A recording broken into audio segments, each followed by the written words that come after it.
I said at the beginning, this is the best Star Wars thing that Disney Plus has put out. Forget Mando Season 2. I know that's difficult. But when you compare Mando Season 1 to Andor Season 1, just those, so you have no idea where it's going. Is this better, worse, different things, not fair to compare? Where do you rank it or place it?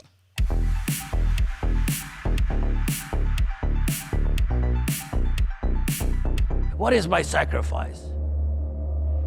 I'm condemned to use the tools of my enemy to defeat them. I would say it's hard to compare, right? Because with Andor, you know where this specific story ends, right? Andor dies on Scarif. What? So there's like a definitive end. With Mando, even though it is between episode 6 and 7, you don't know where that story is necessarily going to end, right? We don't know the Mandalorian. He's not necessarily integrated into these Star Wars movies of like, why didn't Mando show up in episode 7, 8, or 9, right? And Grogu's like a baby, right? So like he could easily live on and do his own thing and whatnot. So like that.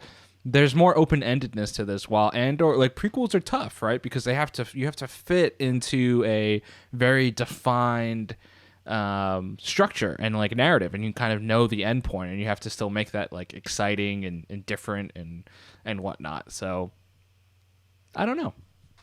They could clone Andor.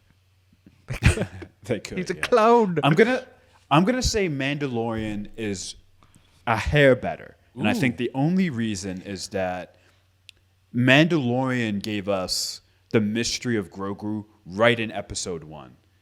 And that carried us through, like, all the way. And it still carries us through. In fact, it's that mystery, that episode 1 of Mandalorian is literally carrying the entire Star Wars universe on its back right now, to be honest. And so I'm going to say Mandalorian by a hair.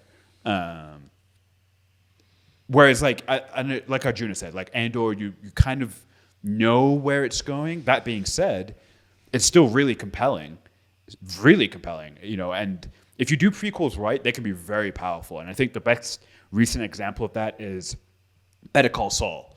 And in fact, it works as a prequel because you get to see a character go from this, and then you can see, his endpoint, and seeing the decisions he makes and how he gets there is really powerful stuff. And I think that's going to serve, and it has served, Andor, the show, extremely well. You know his endpoint, so now you get to see how the creators plot that trajectory. And they've done a great job so far.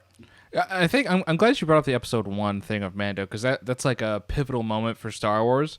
But I will say episodes 6 and 10 of Andor, which is the heist for Andor, with a finale where you have like the really cool star thing, and they do that whole thing, and then episode 10 being the actual prison break, are very comparable in terms of just like being these really big peak Star Wars moments where it just felt like an excitement around Star Wars again, right? Which we just haven't necessarily felt. I mean, I guess you also felt that in the Book of Boba when it was The Mandalorian season 3, but no. I will say that heist episode is the most exciting Star Wars there's ever been.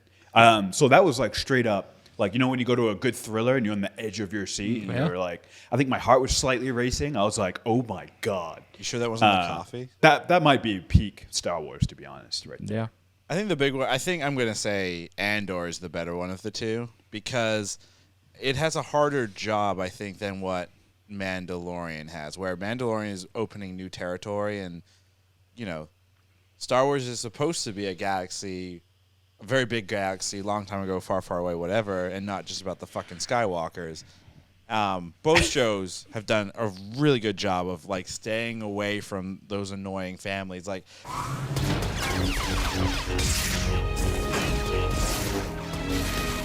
I think the other big thing that this show did really, really well was not showing fucking Vader.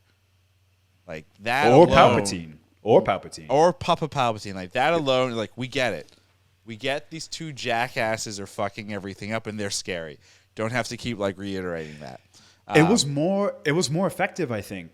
Like we heard a ton about Palpatine, right? Palpatine is this overarching menace over this whole show, and the fact you don't see him, it's just the fear from the Empire, the fear from the rebels over this this shadow who we know Yeah. we know enough about. We don't have to see him, but seeing their reaction Yeah. without having to see him. Yeah, was to see awesome. to see Deidre and all the other kind of like internal Empire white coats just kind of like, oh, we gotta do this for the Emperor, like, was very effective. Especially like it's a character we've probably frankly seen too much of.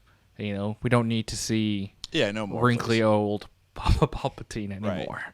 So yeah, because of those reasons, I would say Andor is the better first season of the shows because it's reworking it's reworking things that we already were aware of, and then expanding on that and doing a great job of the whole world building. You know, we know the Empire is bad, but you know, watching this show, I was like, man, I have the Imperial cog as a tattoo on my wrist. I'm legitimately considering like maybe I should like cover it up because they really are some bad people, and They're tyrants. they're You very didn't much realize tyrants. that when you like, got it? but when I got this, It was tattoo, less realistic. I got this tattoo pre-Disney Star Wars, when Star Wars was very much the new space sci-fi show. Pew pew pew. Like it was very, I don't want to say kiddie, but it was very much not adult themed.